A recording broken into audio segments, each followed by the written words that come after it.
Oh God, I hate doing this. Oh my God. I hate with a passion doing that. Oh, it's the endless Rex. Hey guys, welcome to the collecting side of Blore and Mandalore. I just wanted to do a little bit of a special episode today. We have got a Rex unboxing video. Sorry, wrong Rex. I have got a brand new line of the TVC collection of Captain Rex from the Bracca mission. Now that's Bad Batch Season 2. I am so keen to unbox this one because this is actually my very first Rex. Believe it or not, I've got so many clones, so many Clone Wars era stuff, but I just don't have the one thing that tops it all off, which is this bad boy. So let's change camera angle, let's unbox this, and we'll get to it. Look, before I actually get into the unboxing, I want to talk about two different things when it comes to the packaging itself. Now, the packaging is two different stages. You've got one, Hasbro, and then you've got two, the online or in-person retailer, which you purchase it from. Personally, for me, I like to buy my stuff in person. I'll go into the store and I'm actually able to check out the packaging itself to make sure that it has no wear and tear and all that kind of crap. But look, Hasbro side, I'm loving this new wave of vintage collection figurines. I mean, you've got shots from the actual show. You've got the rich 501st blue matching with the backing there. And then, oh, my favorite part, you have got the big, beautiful matching blue to the front, but you've got the whole backing where you've got the card back, the figurine outside of the box in a pose which you could potentially put your figurine into, and then you've got a description of the character himself. Look, I've got a previous figurine box, well, packaging that I had from a previous unboxing, which is Clone Captain Hauser. I mean, you can instantly see the difference in quality. Like, this one, fan art. That one, a shot from the actual show itself. I think it just makes the world of difference when it comes to the detail. Like, they put so much effort into the details of this show to make it look as realistic as possible. The fan art is great, but it's just nowhere near the same. Then you compare that to the backing. Now, I showed you previously the back here where it's got the full color, but you've got the very old school style of every single figurine that was in the same release as this one right here. Okay, look, I love the homage to the previous, you've got the sticker of the vintage collection, but I'm all for the new wave of stuff. I mean, look, yes, you can still see how the figurines are being molded and kind of placed into different positions, but you have that here. You have the big, beautiful color back. And for someone that is, I mean, honestly, collecting these card backs as well, as you can see, I've removed the plastic there. It's just, I think it personally makes so much more of a difference in your collection to be able to display this on two sides. Generally, you leave this one just on that side and then that's good enough. But what if you had a glass cabinet and you wanted to see it from two sides? This right here, I'd take 10 times over this one. Not that I don't like it, not that I wouldn't want to keep it as much as the other one. I just think this one looks so much cleaner and you can display the figurines so much better if you're going to do a similar style of outside of the card back and then the figurine in front of it. Now, the second side of what I want to talk about when it comes to the packaging is purchasing it from the retailer. Now, I say this because, I mean, in delivery, you're going to get a lot of damages. If you see the side here, you see it's all wonky, all bent. It's not as bent as what it was before because I've actually flattened this out for the video, but this all was like bent and molded around the side. It just looked like shit. And even on the top of it, I have got, look at that. You can even see it right there. I have got, lift that up. The packaging has been pierced. Now look, that's not the worst thing for someone who is like me and takes everything out of the box and then, I'll display all of that and I'll just keep the card back. Like, it's just the plastic, sure. But it's a massive thing for collectors to be able to purchase these figurines. I mean, I'm in Australia, so I purchased mine for $35 at EB Games. Now, Look, if I'm spending $35 on something, I don't want the package to be broken. I don't want the card back to be bent. It's a risk that you're going to take when you're doing it online. I think personally, support the in-store purchases, support your local businesses, not like an EB Games is your local business. You know, you've got people like, if you're in Australia, the Gamesman, you've got random little privately owned JB, like you've got a bunch of different stuff, which I would personally, I'd prefer to buy one of those instead of one of these like online crappy fucking chuck it in the back of a ute and then just like chuck it on a doorstep. Everything's all broken and torn. But I bought this one in store. It's what hurt me so much, you know? I mean, they only had this one, so I wasn't going to skimp out. I wanted to make this video. I wanted to show you guys and actually collect this damn figurine. So what I'm going to do is I'm going to set this up. I'm going to do a little bit of a speed through of my unboxing. Basically, I'm going to be using my big boy knife. I'm going to cut the figurine out and I will basically test out this figurine for the first time in front of you guys. All I'll say is if you want to learn how to do what I'm about to do, yes, it's going to be sped up. If you want to learn how I do it, go to my previous video on the vintage collection. You'll see an unboxing and how to remove a figurine from the card back. All right. It's a long video, but you can just see the start of it on how to remove. The rest of it is just the unboxing. All right. I will be right back with the unboxing.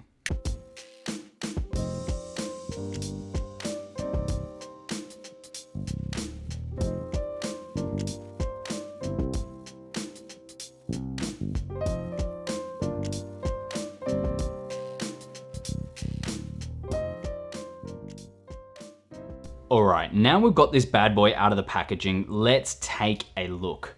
So we've got our beautiful main figurine right here. I'm a big fan of these removable pauldrons. I mean, look, does it make sense? No, not really. But I mean, as a figurine itself, yeah. Like, let's just take a fucking second to appreciate how sexy this guy is. I mean, as much as this pauldron should never ever leave his body, this is definitely the kind of captain figurine that you'd want. The soft cape is just gorgeous. Like, I'm personally not a fan of the hard capes. I've shown in my previous one the Mandalorians that have all of those hard cape backs. You know, it looks like shit when you can get something like this. I mean, this in the end makes it so much more appealing to the eye. I mean, you can actually mold it and it looks like if the wind was flowing in there, it'd get a little breeze up his skirt. The number one thing that I want to take a look at is this helmet right here. How sexy is that bad boy? Oh yeah. Oh my God. Like, look at the welding detail that they've got. It's so metallic. I've got it in the light perfectly here to show just that shine right there. Like, that is gorgeous, absolutely gorgeous. Look at that shine. Look at basically all of his, I mean, look, if it was all of his droid kills, then I mean, he would have this whole helmet completely covered and his whole suit covered. I don't exactly know. Maybe someone in the comments can tell me down below why he has all of these notches on his helmet and what the kills were for. My favorite part of this helmet is the obvious, the Jade eyes. Now, the Jade eyes were given to Rex by the Mandalorians. The Jade eyes in the Mandalorian culture mean that he's a strong warrior. He's a true Mandalorian. That's why you'll see a lot of cosplayers, they'll have these Jade eyes there. Mainly because they're trying to pretend they're strong and they're so cool. But, you know, oh man. The one thing, okay, I didn't say that before. The one thing that I don't really like too much is that this helmet, you have to take off the head in order to have this one on. I mean, I've shown a couple of figurines before that don't actually have this kind of like ball that you can put in. Yeah, it's movable and so on. Sure, I get it. But like, I'm a big fan of something that you could just slip onto the top.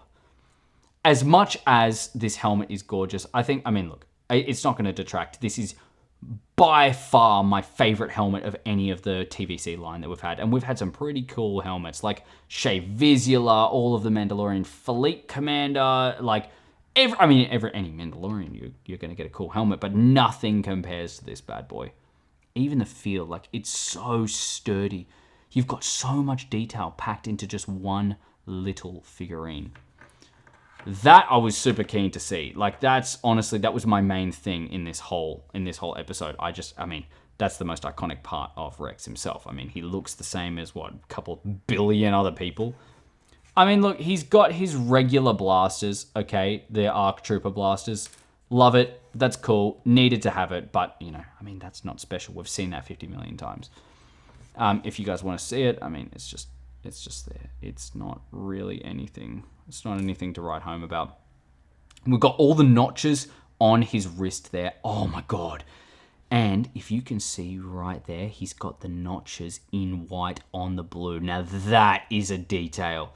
Honestly, I mean, this is what sells this Rex figurine. I mean, just the sheer detail. He's everyone's favorite clone. I mean, aside from if you're a 2D animated Clone Wars guy like I am, and you're going to love Captain Fordo. I mean, Captain Fordo is just the original Rex. If I can even put this bloody thing in there. Captain Fordo is just the original Rex. So, I mean, he was heavily inspired by that character itself. Really cool, really fun. Don't know how I feel about this. I mean, look, you've got usually in most of the figurines, you'll have this kind of movable waist underneath the belt. That's why we have the belt. That's why everybody wants it there. I'm not the biggest fan of this kind of movable bloody torso that he's got. You know, it feels wrong. I feel weird for. Oh, around the world. No, but like, you know, I feel weird for being able to actually kind of move that and toss it around the place. Honestly, okay, wait, let's go down to the legs. These legs. I've compared this to other clones, and it's just, these legs are so much more sturdy. So much more sturdy. Like, these are so much thicker. The feet are wider as well, which is a huge benefit because, I mean, but see, okay, that's the reason. I mean, I'm moving this around. You can see exactly why I don't like these kind of removable pauldrons. I mean, fucking just, like, you shouldn't be able to do that. If you're a kid, you're going to lose this. And I am a child. Let's actually, you know what? Let's chuck the helmet on. If you've seen, oh God, I hate doing this. Oh my God. I hate with a passion doing that. Oh, it's the headless Rex. I hate with a passion doing that. Let's chuck on what everybody wants to see. Okay, if I can even believe this is tight. Oh, that's what she said. Okay, come on. Oh, that was like a satisfying knuckle crack. Oh yeah, that's it. Oh look, he's walking like a weirdo. Oh my God, that is sexy. That is sexy. If I was going to have sexual intercourse with a figurine, this bad boy would be, he'd be one of the top on my list. Mando, number one, mainly because he's a sex machine. But if you can see, like, the wider feet, it makes it so much easier to mold these. I mean, these TVC figurines are not easy to mold in itself, but these big, fat, juicy moon boots, I mean, they're going to make your life as even a stop motion animator 10 times easier. Let's give him, oh my God, let's give him his bloody pauldron back. And speaking of back, guess who's back? That's Slim Shady. That's Slim Shady. Slim Shady's back. Guess who's back? Back again. Yeah, that was beautiful, Jeremy. Good on you, mate. All right, if I can bloody... You know what? Maybe I wouldn't recommend actually doing this after. I feel like a little bloody buffoon. Oh, scary. Oh, yeah. That's the stuff. That's the Rex that I wanted to see. That is the big, sexy guy who can take on a whole legion of droids and probably cupcake fart a bunch of Jedi as well. Man, if I can even get him to bloody stand properly. Mate, can you but fucking bastard. Bloody, oi! Oh my, mate, you stand for me. There we go. All right, look, he's not standing too well. He's kind of like, why, Papa? Look,